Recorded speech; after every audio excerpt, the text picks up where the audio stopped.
ناظرین کرام، ایک دفعہ حضرت لال شہباز قلندر رحمۃ اللہ علیہ کہیں تشریف لے کے جا رہے تھے کہ اچانک آپ کو راستے میں ایک بندر والا مداری دکھائی دیا جو کہ کھیل تماشے دکھا رہا تھا۔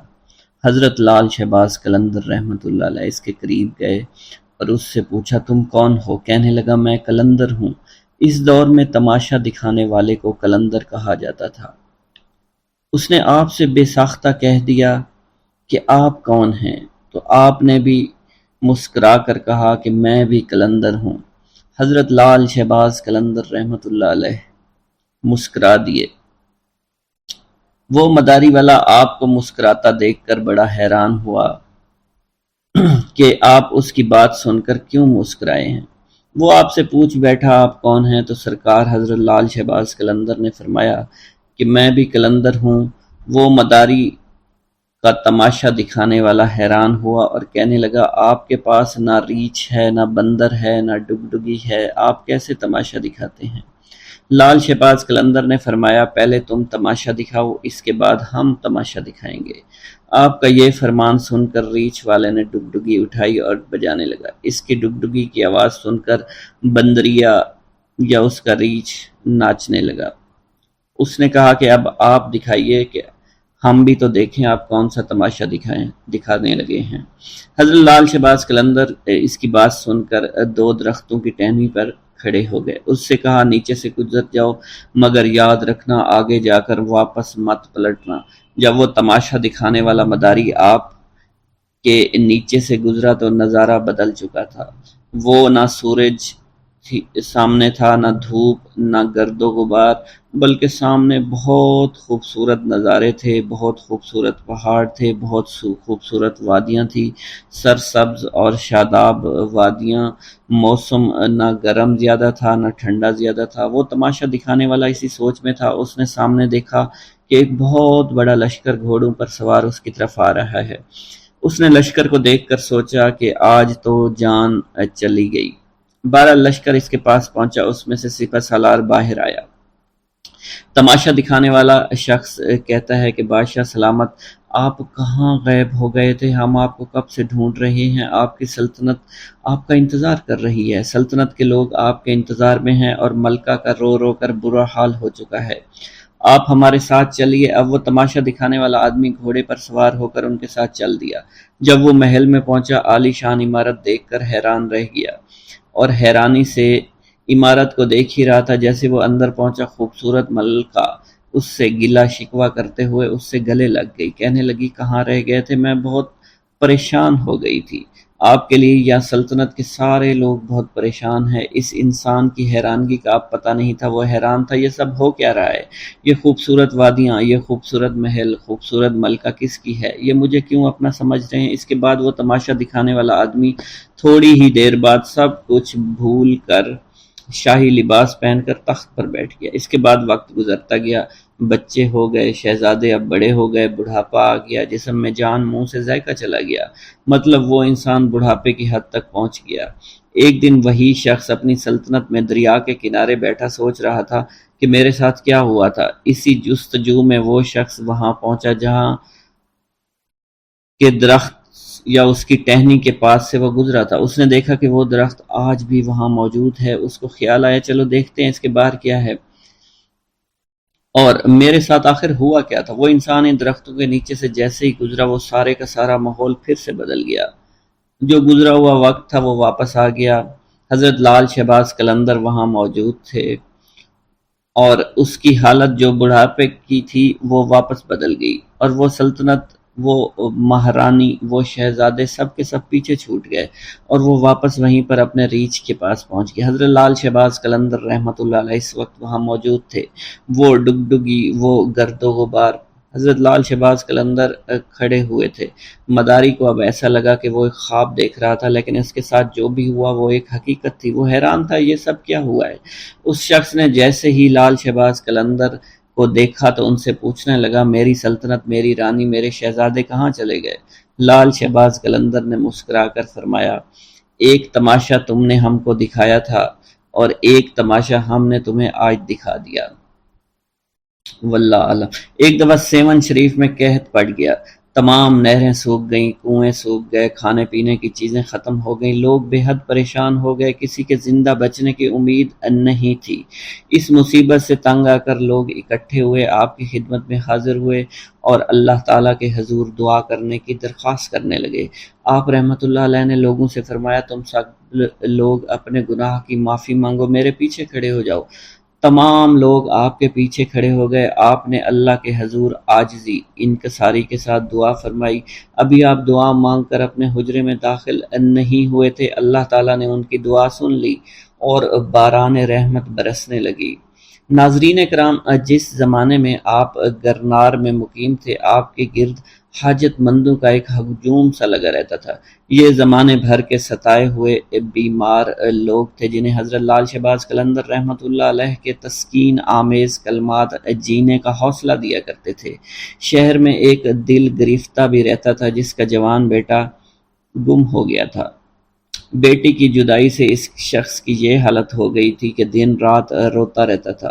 عزیز و اقارب اور دوست یاروں سے صبر کی تلقین کے ساتھ ساتھ بیٹے کی موت کا یقین دلانے کی بھی کوشش کرتے تھے کہ اگر وہ زندہ ہوتا تو ضرور لوٹ آتا، یا تو کسی نے اسے قتل کر دیا ہے یا پھر اسے جنگلی جانور کھا گئے ہیں۔ جتنے منہ اتنی باتیں۔ غمزدہ باپ بیٹے کی زندگی سے مایوس ہو چکا تھا، مگر پھر بھی کبھی کبھی اس کے دل میں امید کی ایک لہر اٹھا کرتی تھی، اور وہ اپنی بیوی سے کہتا تھا کہ میرا بیٹا ابھی زندہ ہے، تو دیکھنا ایک دن وہ ضرور آئے گا اور وہ زندہ درگور باپ کے سینے پر سر رکھ دے گا اور ہمارے تاریک مکانوں میں خوشیوں کے چراغ جل اٹھیں گے۔ اب وہ خاتون کیا جواب دیتی؟ اس کی حالت اس کے شوہر سے بھی بدتر تھی۔ بس خاموش نظروں سے اپنے شریک حیات کی طرف دیکھتی رہتی، آنسو بہانے لگتی اور ہمیشہ روتی رہتی تھی۔ ایک دن دوست کے کہنے پر یہ شخص حضرت لال شہباز قلندر رحمۃ اللہ علیہ کی خدمت میں حاضر ہوا اور سارا قصہ بیان کیا۔ آپ رحمۃ اللہ علیہ نے فرمایا کہ تیرے دل کی گواہی سچی ہے، تیرا بیٹا زندہ ہے۔ آپ نے فرمایا اس کو جا کر لانا پڑے گا۔ اگلے دن آپ غمزدہ باپ کے ساتھ سفر پر روانہ ہوئے۔ طویل سفر کے بعد ایک جنگل میں پہنچے، ایک جھونپڑی دیکھی۔ لال شہباز قلندر آدمی کو باہر کھڑا کر کے خود جھونپڑی میں داخل ہو گئے۔ کچھ درویش بیٹھے تھے۔ آپ نے ایک نوجوان درویش کو مخاطب کرتے ہوئے کہا، تم خود کتنے سکون سے بیٹھے ہوئے ہو اور آپ کے والدین آپ کے فراق میں مرے جا رہے ہیں۔ آپ اس نوجوان کو لے کر جھونپڑی سے باہر آئے، باہر آ کر اس کے باپ سے اس کی ملاقات کروائی۔ والدین بہت خوش ہوئے۔ ماں باپ کی اجازت سے وہ نوجوان حضرت لال شہباز قلندر کی خدمت میں مشغول ہو گیا اور ایک دن ولایت پر فائز ہو گیا۔ ناظرین کرام، جب آپ سیون شریف میں تشریف لائے تو آپ کے گلے میں مستقل طور پر پتھر کا ایک وزنی گلوبند پڑا رہتا تھا۔ ایک چھوٹے چھوٹے خوبصورت تراشے ہوئے قیمتی پتھر لگے۔ آپ کی ایک خاص عادت یہ بھی تھی کہ آپ راستہ چلتے وقت ہمیشہ اپنے سر کو جھکائے ہوئے رکھتے تھے۔ کسی مجلس میں تشریف فرما ہوتے تو گردن خم کیے رہتے تھے۔ روایتوں میں یہ بھی آتا ہے کانوگن نامی محلے کے قریب ایک گلی میں اکثر دین کی تبلیغ کے لیے آپ بیٹھا کرتے تھے۔ اسی محلے میں ایک مشہور ہندو خاندان تھا جن کی عورتیں پردے کی سخت پابندی کیا کرتی تھی، مگر اس خاندان کے ہاں آپ کی بے حد مقبولیت تھی اور آپ کی عقیدت مندی تھی۔ آپ جس بھی گلی میں آ کر بیٹھتے تو ایک عورت اپنے بال کھول کر کھڑکی میں کھڑی ہو جاتی اور گھنٹوں آپ کو دیکھتی رہتی، اسلام کی تبلیغ کی باتیں سنتی رہتی تھی۔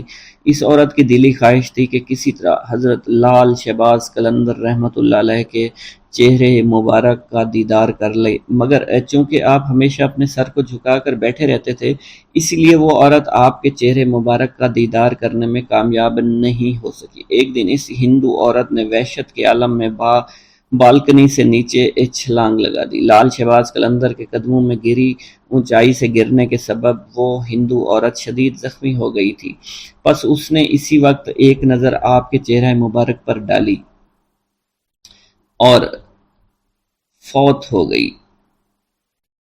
جب محلے والوں نے دیکھا تو ایک ہنگامہ کھڑا ہو گیا۔ اس کے بعد مرنے والی عورت کے رشتہ دار اسے اٹھانے کے لیے اور آپ سے کہا کہ اجازت دیجیے اس بد نصیب عورت کو لے جائیں اور آخری رسومات ادا کریں۔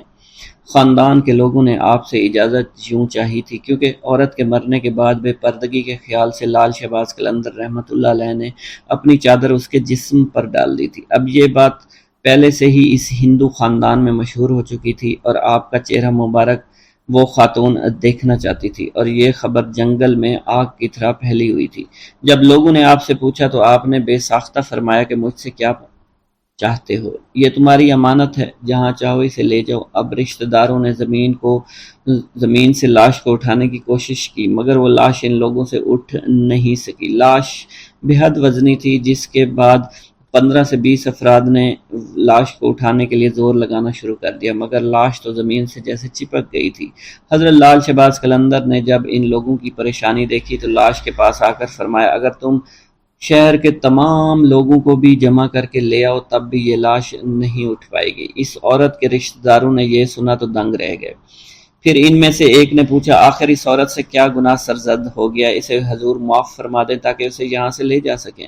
آپ نے جلال کے عالم میں فرمایا، بات ثواب اور گناہ کی نہیں ہے، بات صرف اتنی ہے کہ عورت کے جسم میں جلنا نہیں ہے، یعنی تم لوگ اس کے جسم کو جلا نہیں سکتے۔ ایک نہایت عجیب اور غریب صورتحال پیدا ہو گئی تھی۔ پوچھا، پھر ہم کیا کریں؟ جس پر حضرت لال شہباز قلندر نے سکوت آمیز لہجے میں فرمایا، وعدہ کرو تم سب اسے دفن کرو گے تو یہ لاش اٹھ جائے گی۔ ہندوؤں نے وعدہ کیا، جس کے بعد اس عورت کی ارتھی اٹھنے کی بجائے جنازہ اٹھا۔ اس عورت کو مسلمان طریقے سے دفن کیا گیا۔ اس عورت کی قبر سیون شریف میں آج بھی موجود ہے، جسے ہندو مہذب دنیا کے لوگ دور دور سے دیکھنے آتے ہیں۔ آج بھی سیون میں آتے ہیں اور اس کے موقع پر جو مہندی اٹھتی ہے اس عورت کی قبر سے اٹھائی جاتی ہے اور مختلف علاقوں سے گزرتی ہوئی حضرت لال شہباز قلندر رحمۃ اللہ علیہ کی درگاہ پر آتی ہے۔ حضرت لال شہباز قلندر کے نام سے دولت پانے والی بزرگ ہستی کا نام ان کے والد ماجد نے سید عثمان رکھا تھا، مگر بعد میں انہوں نے لال شہباز قلندر رحمۃ اللہ علیہ کے نام سے اس دنیا میں شہرت پائی۔ آپ کی ولادت آذربائیجان کے گاؤں عمر بند میں ہوئی۔ آپ کا سلسلہ نسب حضرت امام جعفر صادق رضی اللہ تعالیٰ عنہ سے جا ملتا ہے۔ جس طرح ہندوستان میں حضرت خواجہ غریب نواز معین الدین چشتی اجمیری رحمۃ اللہ علیہ کی وجہ سے اجمیر کو خاص شناخت حاصل ہوئے، اسی طرح سندھ میں سیون شریف کو حضرت لال شہباز قلندر رحمۃ اللہ علیہ کی وجہ سے غیر معمولی عظمت حاصل ہے۔ سلسلہ رشد و ہدایت۔ لب جوہر سے نکلنے لگے نغمات درود، آئینہ تجھ کو جو دیکھے تو ثناخواں ہو جائے۔ حضرت لال شہباز قلندر نے سندھ میں آ کر یہاں کے عوام کی روحانی اور اخلاقی اصلاح کی، اصلاحی تبلیغی مشاغل جاری کیے، لیکن تاریخ پر تاریکی کے گہرے پردے پڑنے ہونے کی وجہ سے اس تفصیل سے آگاہ نہیں کیا گیا۔ آپ کا ایک کارنامہ تو یہ تھا کہ آپ کی آمد سے فاحشہ عورتوں نے فحاشی سے توبہ کر لی اور آپ نے اپنے معتقدوں کو سیون کو آباد کرنے اور یہاں کاشتکاری کرنے کا حکم دیا، جس سے یہ اندازہ ہوتا ہے کہ آپ کی تعلیمات میں محنت اور کسب حلال کا عنصر تھا۔ آپ نے تارک دنیا ہونے کی بجائے اپنی قوت بازو سے محنت کر کے روزی کمانے کو ترجیح دی۔ حضرت لال شہباز قلندر نے نہ صرف عوام کی روحانی اصلاح کے لیے کوشش کی بلکہ عوام کی اقتصادی اصلاح پر بھی بھرپور توجہ دی۔ آپ کا تبلیغی و اصلاحی کام صرف سیون تک ہی محدود نہیں تھا بلکہ آپ میں جگہ جگہ گھومے۔ حضرت لال شہباز قلندر حضرت بہاؤالدین زکریا ملتانی، حضرت بابا فرید الدین مسعود گن شکر اور حضرت سید جلال الدین سرخ بخاری سندھ میں بہت گھومے پھرے، لوگوں کو دین اسلام کی تعلیمات سے آگاہ کیا۔ حضرت لال شہباز قلندر کے سندھ میں گھومنے اور تبلیغ اسلام کے سلسلے میں لکھا گیا ہے۔ رکن پور حضرت شیخ رکن الدین ملتانی کے نام پر ایک گاؤں ہے، یہاں سومرو ذات کے ایک شیخ ریحان رہتے تھے۔ شیخ رکن الدین ان کی زیارت کے لیے یہاں تشریف لائے اور اسی نسبت سے اسے رکن پور کہا جانے لگا۔ شیخ ریحان کا اصلی نام چنیسر تھا۔ کہا جاتا ہے اتفاق سے کسی وقت شیخ رکن الدین اور حضرت لال شہباز قلندر وہاں آ نکلے۔ آپ سے ملاقات کی، آپ کو شہد، روٹی اور دودھ کی فرمائش کی، جو آپ نے پوری کر دی۔ حضرت لال شہباز قلندر شیخ ریحان کے فرزند شیخ دودو کی شہادت کے بعد فاتحہ خوانی کے لیے بھی گئے تھے۔ اگر یہ دونوں روایتیں درست ہیں، لال شہباز قلندر شیخ ریحان سے ملے تھے اور گئے تھے، تو یہ صحیح نہیں کہ شیخ رکن الدین ملتانی کی بھی شیخ ریحان سے ملاقات ہوئی تھی، کیونکہ شیخ رکن الدین حضرت بہاؤالدین زکریا کے پوتے تھے اور حضرت لال شہباز قلندر کے بہت بعد پیدا ہوئے تھے۔ حضرت بہاؤالدین زکریا ملتانی اور آپ کی اولاد کا سندھ میں جانا تو ثابت ہے، کیونکہ سندھ میں آپ کے بہت سے مرید تھے۔ ہو سکتا ہے کہ حضرت شیخ رکن الدین ملتانی شیخ ریحان کے بہت بعد آئے ہوں اور آپ کے آنے کی وجہ سے آپ کے مریدوں نے اس گاؤں کا نام رکن پور رکھ دیا ہو۔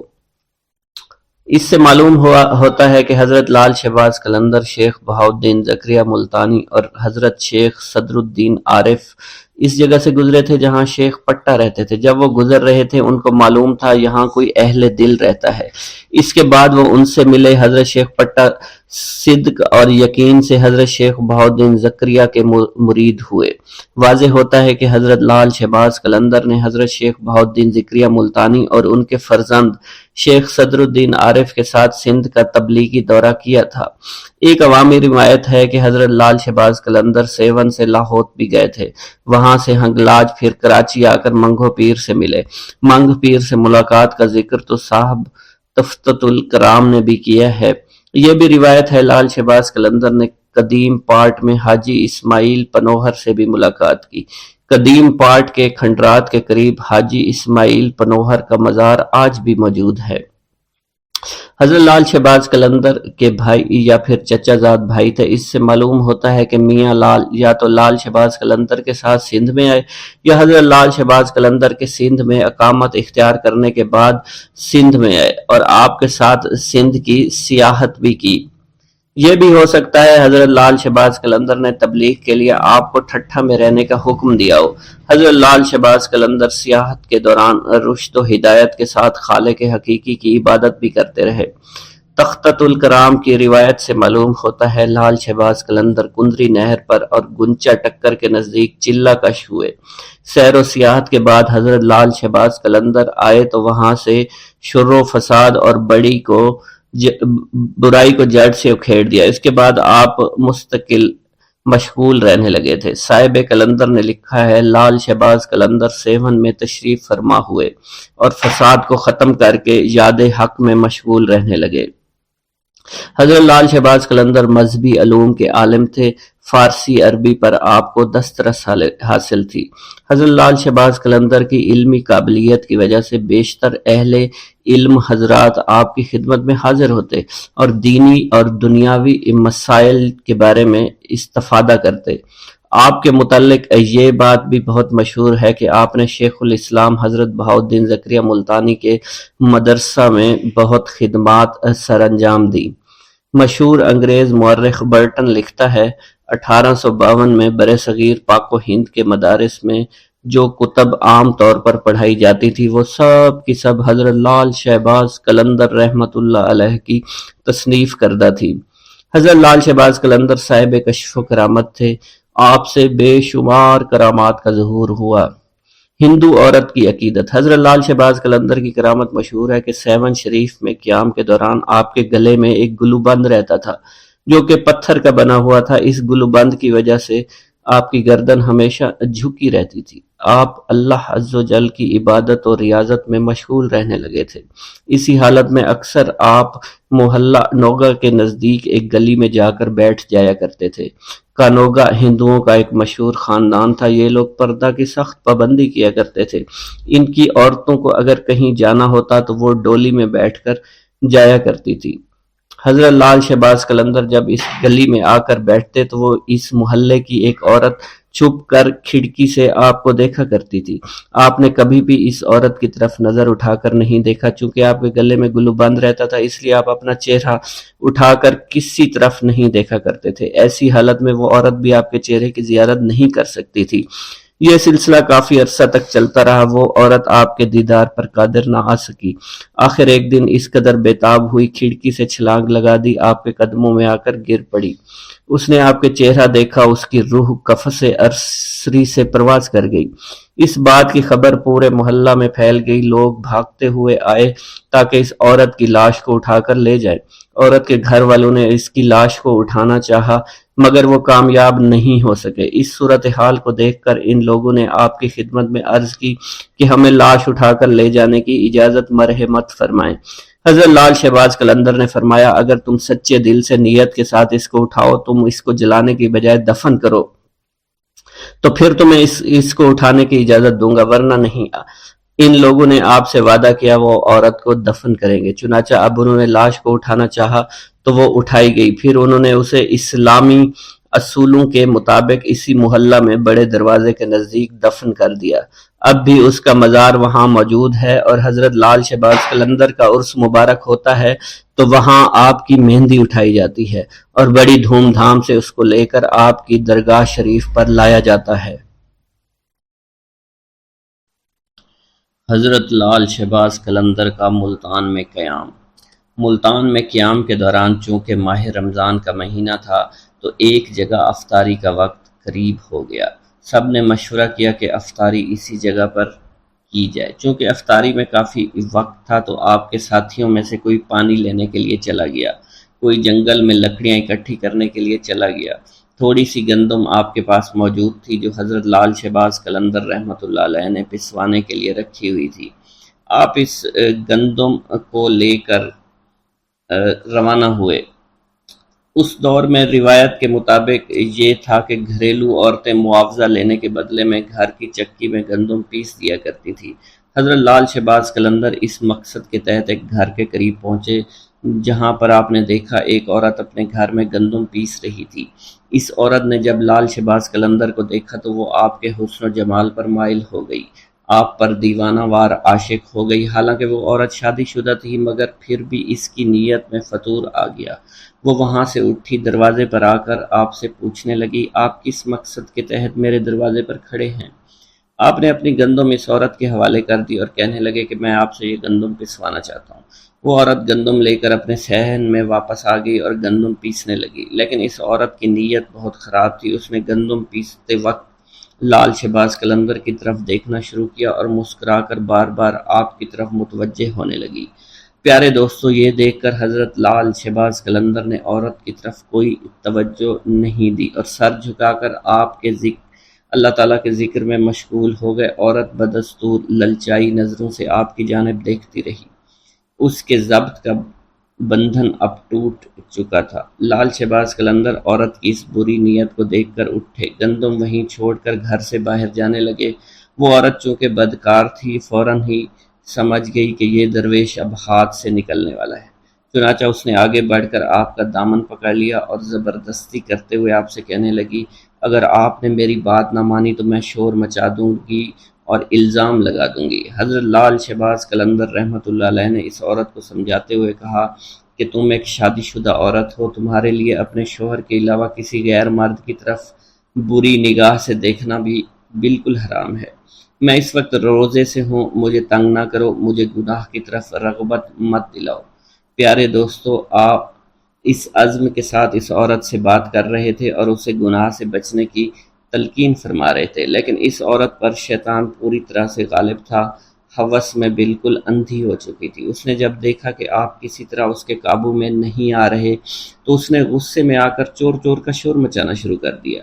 پیارے دوستو، عورت کا شور سن کر ارد گرد کے گھروں سے لوگ دوڑتے چلے آئے، مجمع لگ گیا، سب لوگ اس سے پوچھنے لگے، بی بی کیا ہوا؟ عورت نے انہیں سارا واقعہ بیان کر دیا۔ چنانچہ لوگ دونوں کو لے کر شہر کے قاضی کے پاس پہنچ گئے۔ وہاں قاضی نے عورت سے ساری صورتحال پوچھی تو عورت نے وہی بات بتائی جو اس نے اپنے محلے داروں کو بتائی تھی۔ قاضی حضرت لال شہباز قلندر کی طرف متوجہ ہوا تو اس نے آپ کی طرف دیکھا تو اس پر عجیب قسم کا رعب اور دبدبہ طاری ہو چکا تھا۔ اس نے محسوس کیا کہ یہ کوئی نیک انسان ہے۔ آپ کے چہرے سے شرافت ٹپک رہی تھی، اس لیے قاضی نے بڑے مؤدبانہ انداز سے کہا، اے آدمی، اس عورت نے تم پر بڑا ہی گھناؤنا الزام لگایا ہے، تم اس کے جواب میں کیا کہنا چاہتے ہو؟ یہ الزام ایسا ہے کہ سوائے گواہ پیش کرنے کے کوئی صورت نہیں آتی۔ تب حضرت لال شہباز قلندر رحمۃ اللہ علیہ نے بڑے اعتماد اور تسلی سے جواب دیا، اے قاضی، اللہ نقائص سے پاک ہے اور اللہ ہی کی ذات ہے، کسی کے عیب کو ظاہر کرنا کوئی اچھی بات نہیں۔ اگر اس بات پر اصرار کرتے ہیں کہ میں اپنی صفائی میں گواہی پیش کروں تو میرا گواہ اس عورت کا شیرخوار بچہ ہے جو اس وقت جھولے میں لیٹا ہوا ہے اور وہاں پر سب کچھ دیکھ رہا تھا۔ تمام لوگ آپ کی یہ بات سن کر حیران ہوئے۔ قاضی کہنے لگے کہ یہ کیسے ممکن ہے، ایک شیرخوار بچہ گواہی دے گا؟ یہ تو ابھی بول بھی نہیں سکتا۔ آپ قاضی کی بات سن کر فرمانے لگے، جہاں تک اس بچے کے کلام کی بات ہے تو اس بچے سے وہی کلام کرائے گا جس نے بچپن میں حضرت عیسیٰ علیہ السلام سے کلام کرایا تھا۔ پیارے دوستو، قاضی آپ رحمۃ اللہ علیہ کا یہ جواب سن کر ہکا بکا رہ گیا۔ تمام حاضرین بھی ساری کارروائی دیکھ رہے تھے، وہ بھی حیران تھے۔ اب قاضی نے بچے کے باپ کو حکم دیا کہ وہ بچہ لے کر اس کے سامنے آئے۔ چنانچہ لال شہباز قلندر نے بچے کو دیکھ کر اس سے مخاطب کرتے ہوئے کہا اور فرمانے لگے، اے معصوم بچے، وہ ذات باری تعالیٰ جس نے حضرت عیسیٰ علیہ السلام کو کلام کرنے کی قوت عطا فرمائی تھی، تم اس وحدہ لا شریک کو حاضر و ناظر جان کر گواہی دو کہ جس وقت میں تمہارے گھر میں موجود تھا تو تم نے اس وقت اپنی آنکھوں سے کیا دیکھا تھا اور ہمارے درمیان کیا گفتگو ہوئی تھی۔ پیارے دوستو، اللہ کی قدرت کاملہ اور لال شہباز قلندر کی کرامت ملاحظہ فرمائیے کہ وہ شیر خوار بچہ اپنے باپ کی گود میں سے بولا، اس نے جو کہا اور جو کچھ بھی کیا ہے یہ نیک آدمی کہہ رہا ہے بالکل سچ ہے، اور یہ میری ماں جھوٹ بول رہی ہے، میری ماں جھوٹی ہے، اصل خطا کار میری ماں ہے۔ اس نے بری نیت سے اس شخص کے دامن کو کھینچا تھا۔ پیارے دوستو، بچے کے منہ سے یہ الفاظ سننے تھے کہ وہاں موجود تمام لوگوں پر ایک دم سے لرزہ طاری ہو گیا۔ وہ حیران اور پریشان حیرانی کے سمندر میں بالکل گم ہو چکے تھے۔ قاضی صاحب بھی اس سب واقعہ سے بہت حیران اور پریشان ہو گئے۔ یہ دیکھ کر قاضی اپنی جگہ سے اٹھا اور لال شہباز قلندر کے ہاتھوں کو بوسہ دے دیا۔ قاضی نے آپ کو اپنے ساتھ بٹھایا۔ پیارے دوستو، اب اس عورت کی آنکھوں سے برائی کی پٹی اٹھ چکی تھی اور وہ بھی اپنے گناہوں پر بڑی شرمندہ تھی، اس لیے عورت نے آپ سے معافی مانگ لی اور آئندہ گناہوں سے بچنے کے لیے توبہ کر لی۔ پیارے دوستو، ایک بار درویشوں کا ایک قافلہ سفر کرتا ہوا ایک جنگل میں پہنچا۔ جنگل کے ساتھ ایک وسیع و عریض میدان تھا، تاہم اس میدان کے کچھ فاصلے پر چھوٹے چھوٹے مکانات موجود تھے۔ البتہ اس میدان کے عین بیچوں بیچ ایک بوڑھا درخت بھی موجود تھا جو گھنا تھا اور اس کی شاخ دور دور تک پھیلی ہوئی تھی۔ درویشوں کا یہ قافلہ صحرا میں لمبا سفر طے کرتا ہوا یہاں پہنچا تھا۔ قافلے کے سردار نے انتہائی عاجزی سے اپنے عقیدت مندوں سے کہا، ٹھہر جاؤ، ہماری منزل آ گئی ہے، ہمیں یہیں ٹھہرنا ہے۔ عقیدت مندوں کے قدم یوں ساکت ہو گئے جیسے کبھی متحرک ہی نہیں تھے۔ ایک مرید خاص نے اپنے رہنما سے پوچھا، یا حضرت، ہمارا قیام اس میدان میں کس جگہ پر ہوگا؟ تو ان کے سردار نے کہا کہ وہ سامنے جو گھنا سایہ دار درخت نظر آ رہا ہے اس کے نیچے ہم قیام فرمائیں گے اور اللہ کی عبادت اور ریاضت کریں گے۔ قافلے کے پیشوا نے ایک لمبی دعا کی اور رب تعالیٰ سے التجا کی کہ وہ دنیا اور آخرت کی بھلائی عطا فرمائے۔ پیارے دوستو، ابھی دعا سے فراغت نہیں ہوئی تھی کہ درخت کے نیچے مقیم مردان خدا نے دیکھا لوگوں کی ایک معقول تعداد دھیرے دھیرے ان مکانوں کی طرف بڑھ رہی تھی۔ کچھ فاصلے پر جو موجود تھے اور پھر جو رات اپنے جوبن پر آئی اور مکانات سے ناچ گانے کی آوازیں آنے لگیں۔ یہ آوازیں خاص طور پر ان مکان کے اوپر کے منزلوں سے آتی تھیں۔ مریدین نے بڑی حیرانگی سے ایک دوسرے کی طرف دیکھا کیونکہ یہ آوازیں عبادت کی آوازوں سے مختلف تھیں اور ان کی عبادت میں مخل ہو رہی تھیں۔ جب انہوں نے اپنے مرشد کو انتہائی سکون و اطمینان کے ساتھ عبادت میں مشغول دیکھا تو تمام عقیدت مندوں نے اس ہنگامے کے باوجود اپنی ریاضت اور عبادت جاری رکھی، مگر ان کے دل میں پریشانی ضرور تھی۔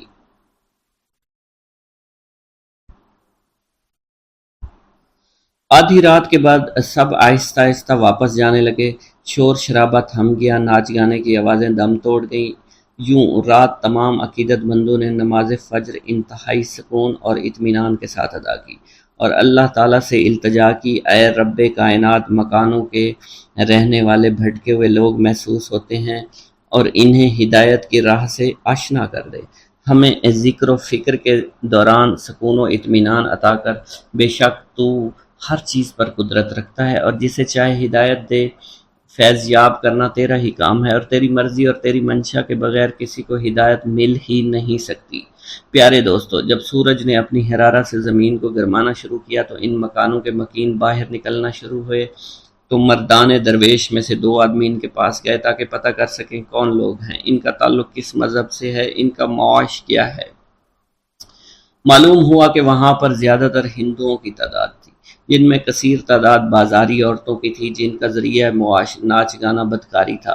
وہاں رات ہوتے ہی ادھر ادھر کے عیاش پسند لوگ آ جاتے، گناہوں بدکاریوں کا بازار گرم کرتے اور صبح تک جیبیں خالی کر کے گھروں کو لوٹ جاتے، اور یہ صورتحال کئی سالوں سے جاری تھی۔ بازاری عورتوں کی سرپرستی وہاں کے بدقماش ہندو کیا کرتے تھے اور باقاعدہ طے شدہ بھتہ بھی وصول کرتے۔ ان تمام صورتحال کا علم ان مسلمانوں کو ہو گیا جو انتہائی قلیل کردار میں وہاں رہتے تھے، لیکن وہ اس بارے میں کچھ نہیں کر سکتے تھے۔ وہاں کے رہائشی مسلمانوں کو جب اللہ کے ولی کی آمد کا علم ہوا، وہ دوڑے چلے آئے ان کے ڈیرے پر اور ان سے مؤدبانہ درخواست کی، ہم لوگ ان بازاری عورتوں اور ان کے سرپرست ہندوؤں سے بہت تنگ ہیں، ہمارے پاس اتنے وسائل نہیں، ہم یہاں سے چلے جائیں، اگر ہمارا بس چلے تو ہم ایک لمحے کے لیے یہاں نہیں ٹھہریں گے، مگر ہماری تنگ دستی اور ہماری مجبوریاں ہمارے آڑے آ رہی ہیں۔ آپ لوگوں کو ہمارا مشورہ ہے کہ آپ یہاں سے کسی اور جگہ چلے جائیں، کیونکہ یہ جگہ آپ جیسے خدا پرست لوگوں کے قابل نہیں ہے، اور آپ کی کوئی مجبوری بھی نہیں ہے، اور نہ ہی آپ کے آبائی مکانات یہاں موجود ہیں۔ آپ کو جہاں بھی چاہیں آپ ڈیرہ ڈال سکتے ہیں، آپ یہاں پر عبادت ریاضت پرسکون طور پر کبھی نہیں کر سکیں گے۔ ہم خود یہاں پر بہت زیادہ تنگ ہیں، ہم نہیں چاہتے کہ آپ جیسے نیک دل لوگ اس قدر ناپسندیدہ ماحول میں رہیں اور خواہ مخواہ تنگ اور پریشان ہوں۔ آپ کی پریشانی ہم سے دیکھی نہیں جائے گی، ہمیں اس بات کا بہت زیادہ دکھ پہنچے گا۔ پیارے دوستوں، مریدین نے بھی اپنے مرشد سے کسی قسم کے جذبات و احساسات کا اظہار کرنا شروع کر دیا، اور اس طرح کہ یا حضرت اس قدر غیر پاکیزہ ماحول میں ہم اپنی عبادات کیسے کریں گے، اور یہاں کے مسلمانوں کا مشورہ بے انتہائی مناسب اور درست ہے کہ ہمیں یہاں سے کہیں دور چلے جانا چاہیے۔ یہ مشورہ سننے کے بعد مریدین نے کہا کہ مرشد کے چہرے پر جلال اور آنکھوں میں ایک اندھی چمک پیدا ہو گئی۔ انہوں نے پہلے تو اللہ اکبر کا نعرہ لگا، پھر کلمہ استغفار پڑھا، اس کے بعد اپنے عقیدت مندوں سے فرمایا، تم لوگ یہ مت سمجھو کہ ہم یہاں پر عارضی طور پر قیام کرنے کے لیے آئے ہیں، ہم یہاں پر بڑا لمبا عرصہ قیام کریں گے۔ تم لوگ بخوبی جانتے ہو کہ جہاں اندھیرا ہوتا ہے چراغ اور شمع کی ضرورت وہیں پڑتی ہے، اور مسلمان تو شمع کی مانند ہوتے ہیں، ان کی حیثیت چراغ کی طرح ہوتی ہے، اور جہاں اندھیرا نظر آتا ہے وہاں اجالا کرنے کے لیے پہنچ جاتے ہیں۔ ان بھٹکے ہوئے لوگوں کو خدا کی راہ پر لانا ہمارا اولین فرض ہے۔ ہم یہاں کے لوگوں کو ناپاکی سے دور کر کے دم لیں گے، بگڑے ہوئے مردوں عورتوں کی اصلاح کریں گے، اللہ تعالیٰ کی مدد سے اس علاقے کی تمام تر گمراہی کو دور کریں گے۔ وہ دن ضرور آئے گا جب یہاں پاکیزگی کی خوشبو چاروں طرف پھیل جائے گی، وحدانیت کا نور پھیلے گا اور تمام قسم کی خرافات کا کلا کما ہو جائے گا۔ پیارے دوستو، آپ کے بتاتے چلیں کہ ان مرشد کا نام حضرت لال شہباز قلندر تھا، اور وہ سندھ کی دھرتی پر تشریف لائے تھے، اور انہوں نے سندھ کی دھرتی کو تمام برائیوں سے پاک کیا اور اللہ تعالیٰ کی وحدانیت کا نور ہر جگہ پھیلا دیا۔ سلسلہ رشد و ہدایت۔ لب جوہر سے نکلنے لگے نغمات درود، آئینہ تجھ کو جو دیکھے تو ثناخواں ہو جائے۔ حضرت لال شہباز قلندر نے سندھ میں آ کر یہاں کے عوام کی روحانی اور اخلاقی اصلاح کی، اصلاحی تبلیغی مشاغل جاری کیے، لیکن تاریخ پر تاریکی کے گہرے پردے پڑنے ہونے کی وجہ سے اس تفصیل سے آگاہ نہیں کیا گیا۔ آپ کا ایک کارنامہ تو یہ تھا کہ آپ کی آمد سے فاحشہ عورتوں نے فحاشی سے توبہ کر لی، اور آپ نے اپنے معتقدوں کو سیون کو آباد کرنے اور یہاں کاشتکاری کرنے کا حکم دیا۔ جس سے یہ اندازہ ہوتا ہے کہ آپ کی تعلیمات میں محنت اور کسب حلال کا عنصر تھا۔ آپ نے تارک دنیا ہونے کی بجائے اپنی قوت بازو سے محنت کر کے روزی کمانے کو ترجیح دی۔ حضرت لال شہباز قلندر نے نہ صرف عوام کی روحانی اصلاح کے لیے کوشش کی بلکہ عوام کی اقتصادی اصلاح پر بھی بھرپور توجہ دی۔ آپ کا تبلیغی و اصلاحی کام صرف 7 تک ہی محدود نہیں تھا بلکہ آپ میں جگہ جگہ گھومے۔ حضرت لال شہباز قلندر، حضرت بہاؤالدین زکریا ملتانی، حضرت بابا فرید الدین مسعود گنج شکر اور حضرت سید جلال الدین سرخ بخاری سندھ میں بہت گھومے پھرے، لوگوں کو دین اسلام کی تعلیمات سے آگاہ کیا۔ حضرت لال شہباز قلندر کے سندھ میں گھومنے اور تبلیغ اسلام کے سلسلے میں لکھا گیا ہے۔ رکن پور حضرت شیخ رکن الدین ملتانی کے نام پر ایک گاؤں ہے۔ یہاں سومرو ذات کے ایک شیخ ریحان رہتے تھے۔ شیخ رکن الدین ان کی زیارت کے لیے یہاں تشریف لائے اور اسی نسبت سے اسے رکن پور کہا جانے لگا۔ شیخ ریحان کا اصلی نام چنیسر تھا۔ کہا جاتا ہے اتفاق سے کسی وقت شیخ رکن الدین اور حضرت لال شہباز قلندر وہاں آ نکلے۔ آپ سے ملاقات کی، آپ کو شہد، روٹی اور دودھ کی فرمائش کی، جو آپ نے پوری کر دی۔ حضرت لال شہباز قلندر شیخ ریحان کے فرزند شیخ دودو کی شہادت کے بعد فاتحہ خوانی کے لیے بھی گئے تھے۔ اگر یہ دونوں روایتیں درست ہیں، لال شہباز قلندر شیخ ریحان سے ملے تھے اور گئے تھے، تو یہ صحیح نہیں کہ شیخ رکن الدین ملتانی کی بھی شیخ ریحان سے ملاقات ہوئی تھی، کیونکہ شیخ رکن الدین حضرت بہاؤالدین زکریا کے پوتے تھے اور حضرت لال شہباز قلندر کے بہت بعد پیدا ہوئے تھے۔ حضرت بہاؤالدین زکریا ملتانی اور آپ کی اولاد کا سندھ میں جانا تو ثابت ہے، کیونکہ سندھ میں آپ کے بہت سے مرید تھے۔ ہو سکتا ہے کہ حضرت شیخ رکن الدین ملتانی شیخ ریحان کے بہت بعد آئے ہوں اور آپ کے آنے کی وجہ سے آپ کے مریدوں نے اس گاؤں کا نام رکن پور رکھ دیا ہو۔ اس سے معلوم ہوتا ہے کہ حضرت لال شہباز قلندر شیخ بہاؤالدین زکریا ملتانی اور حضرت شیخ صدر الدین عارف اس جگہ سے گزرے تھے جہاں شیخ پٹا رہتے تھے۔ جب وہ گزر رہے تھے ان کو معلوم تھا یہاں کوئی اہل دل رہتا ہے۔ اس کے بعد وہ ان سے ملے۔ حضرت شیخ پٹا صدق اور یقین سے حضرت شیخ بہاؤالدین زکریا کے مرید ہوئے۔ واضح ہوتا ہے کہ حضرت لال شہباز قلندر نے حضرت شیخ بہاؤالدین زکریا ملتانی اور ان کے فرزند شیخ صدر الدین عارف کے ساتھ سندھ کا تبلیغی دورہ کیا تھا۔ ایک عوامی روایت ہے کہ حضرت لال شہباز قلندر سیون سے لاہور بھی گئے تھے، وہاں سے ہنگلاج، پھر کراچی آ کر منگو پیر سے ملے۔ منگ پیر سے ملاقات کا ذکر تو صاحب تفتۃ الکرام نے بھی کیا ہے۔ یہ بھی روایت ہے لال شہباز قلندر نے قدیم پارٹ میں حاجی اسماعیل پنوہر سے بھی ملاقات کی۔ قدیم پارٹ کے کھنڈرات کے قریب حاجی اسماعیل پنوہر کا مزار آج بھی موجود ہے۔ حضرت لال شہباز قلندر کے بھائی یا پھر چچا زاد بھائی تھے۔ اس سے معلوم ہوتا ہے کہ میاں لال یا تو لال شہباز قلندر کے ساتھ سندھ میں آئے یا حضرت لال شہباز قلندر کے سندھ میں اقامت اختیار کرنے کے بعد سندھ میں آئے اور آپ کے ساتھ سندھ کی سیاحت بھی کی۔ یہ بھی ہو سکتا ہے حضرت لال شہباز قلندر نے تبلیغ کے لیے آپ کو ٹھٹھا میں رہنے کا حکم دیا ہو۔ حضرت لال شہباز قلندر سیاحت کے دوران رشد و ہدایت کے ساتھ خالق حقیقی کی عبادت بھی کرتے رہے۔ تفتۃ الکرام کی روایت سے معلوم ہوتا ہے لال شہباز قلندر کندری نہر پر اور گنچا ٹکر کے نزدیک چلہ کش ہوئے۔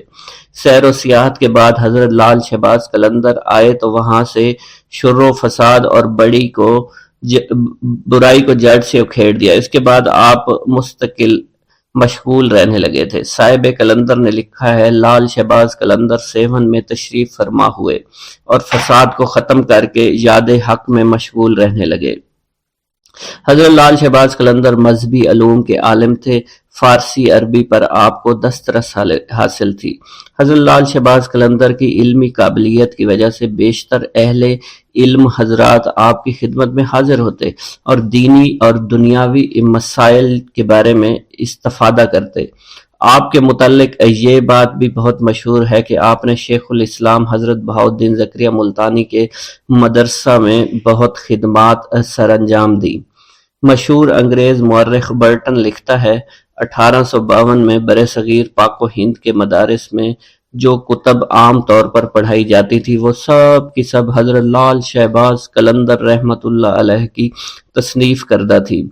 حضرت لال شہباز قلندر صاحب کشف و کرامت تھے، آپ سے بے شمار کرامات کا ظہور ہوا۔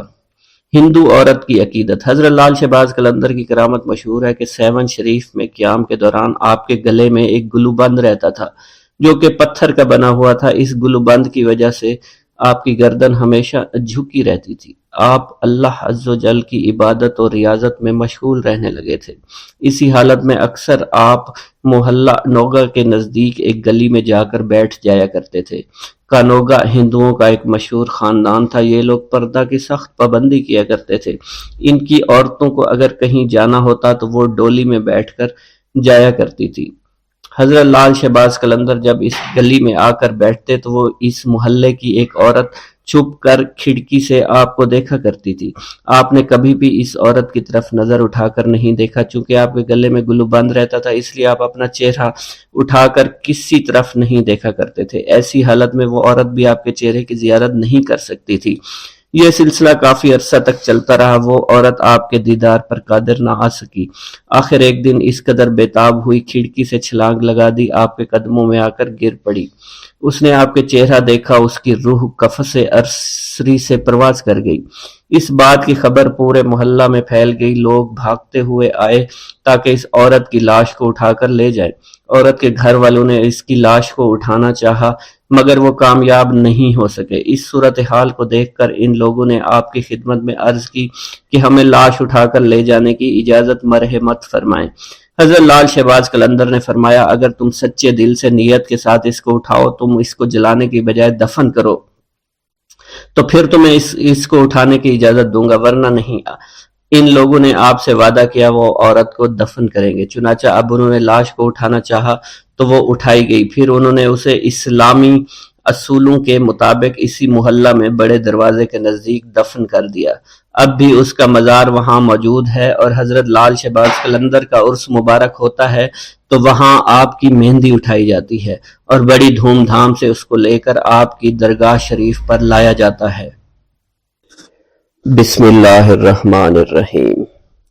حضرت لال شہباز قلندر جب سیوستان میں تشریف لائے تو اس وقت سیوستان میں ایک مسلمان خاندان ایسا بھی تھا جو حضرت سیدنا ابو بکر صدیق رضی اللہ تعالیٰ عنہ، سیدنا عمر فاروق، سیدنا عثمان غنی رضی اللہ تعالیٰ عنہ کی شان میں ناشائستہ کلمات کہتا تھا۔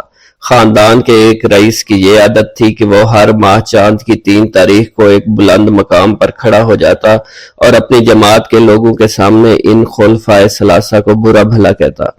آپ نے جب سیوستان میں قدم رکھا تو لوگوں نے آپ سے اس کی شکایت کی۔ آپ نے فرمایا، وہ تینوں بزرگ اللہ کے ہاں مقبول ہیں، اللہ کے حبیب حضرت محمد صلی اللہ علیہ وسلم کے محبوب ہیں، لہٰذا اللہ عز و جل خود ہی فیصلہ فرمائے گا۔ حضرت لال شہباز قلندر کے اس فرمان کے کچھ دنوں بعد اس رئیس کا انتقال ہو گیا۔ جب آپ کو اس کے مرنے کی خبر ملی تو آپ نے اس کے خاندان والوں کو کہلا بھیجا کہ اس کی قبر میں سانپ بھرے ہوئے ہیں اور قبر سے باہر نکل رہے ہیں۔ چنانچہ جب خاندان والوں نے اس کی قبر پر جا کر دیکھا تو آپ کی بات کو سچ پایا۔ قبر میں سانپ نکل کر زمین کے ایک سوراخ میں داخل ہو رہے تھے۔ وہ لوگ آپ کی خدمت میں حاضر ہوئے اور توبہ کر کے آپ کے مرید بن گئے اور ہمیشہ کے لیے خلفائے ثلاثہ کو برا کہنے سے ہمیشہ کے لیے توبہ طائب ہو گئے۔ ایک مرتبہ لال شہباز قلندر اپنی خانقاہ اقدس کے صحن میں بیٹھ کر وضو فرما رہے تھے۔ اس جگہ پر کافی دھوپ تھی، کوئی سایہ نہیں تھا۔ دھوپ کی تپش کو دیکھتے ہوئے آپ کے چند مریدوں نے عرض کیا کہ حضرت ہم اس جگہ پر ایک سایہ دار درخت لگائیں گے تاکہ کچھ مدت کے بعد یہاں پر سایہ ہو جائے۔ اس درخت کے سائے میں بیٹھ کر لوگوں کو راحت ہو۔ لال شہباز قلندر وضو سے فارغ ہوئے تو اپنے ایک عقیدت مند کو اپنی مسواک دیتے ہوئے فرمایا، اس مسواک کو اس زمین پر تھوڑی سی دبا کر کھڑی کر دو۔ عقیدت مند نے آپ کے حکم کے مطابق مسواک کو زمین میں لگا دیا۔ اللہ کی قدرت سے آپ کی کرامت ظاہر ہوئی کہ اگلے ہی دن مسواک سے ہری بھری شاخیں نمودار ہو گئی اور چند ہی دنوں میں دیکھتے دیکھتے یہ چھوٹی سی مسواک ایک درخت کی شکل اختیار کر گئی اور ایک سایہ دار درخت بن گئی۔ کہا جاتا ہے لال شہباز قلندر جب تک حیات ظاہری کے ساتھ اس دنیا میں موجود رہے اس درخت کی نشو و نما ہوتی رہی اور یہ درخت بڑھتا پھیلتا رہا۔ لوگ اس درخت کے سایہ سے مستفید ہوتے رہے۔ جس دن آپ کا وصال ہوا تو درخت نے خود بخود سوکھنا شروع کر دیا۔ لوگوں نے بڑی کوشش کی کہ کسی طرح یہ درخت ہرا بھرا رہے، اس کی جڑوں میں پانی ڈالتے رہے، لیکن سب کچھ بے سود ہی رہا۔ درخت مسلسل سوکھتا رہا، چند دنوں میں ہی اس کا نام و نشان بھی باقی نہ رہا۔ اس درخت کے بارے میں کہا جاتا ہے کہ جب تک وہ درخت موجود رہا کسی شخص کو معلوم نہ ہو سکا کہ یہ کس چیز کا درخت ہے۔ اس درخت پر سوائے گھنی شاخوں، ہرے بھرے پتوں کے اور کچھ نہیں تھا، اور نہ ہی اس درخت پر کوئی پھول لگتا تھا اور نہ ہی کسی قسم کا پھل لگتا تھا۔ حضرت لال شہباز قلندر کی خدمت اقدس میں انسانوں کے علاوہ پرندے بھی حاضری کا شرف حاصل کیا کرتے تھے۔ آپ کے مہمان ہوا کرتے تھے۔ آپ کی خانقاہ کے ساتھ ایک ٹوٹی ہوئی دیوار تھی جس پر صبح شام پرندے اور دور دراز سے آ کر بیٹھا کرتے تھے، اپنی اپنی بولیاں شروع کر دیا کرتے تھے۔ لال شہباز قلندر نے ان پرندوں کے دانہ پانی کا انتظام اپنے ہاتھوں میں رکھا ہوا تھا۔ آپ ہر روز صبح شام ان پرندوں کو دانہ ڈالا کرتے تھے، اور اسی دوران بہت سے پرندے دیوار سے اڑ کر آپ کے جسم پر بیٹھ جایا کرتے تھے۔ جب آپ زمین پر دانہ ڈال دیتے تھے تو وہ تمام پرندے دانہ کھانے میں مشغول ہو جاتے، اور ساری زندگی پرندوں کی مہمان نوازی آپ کا معمول رہی تھی۔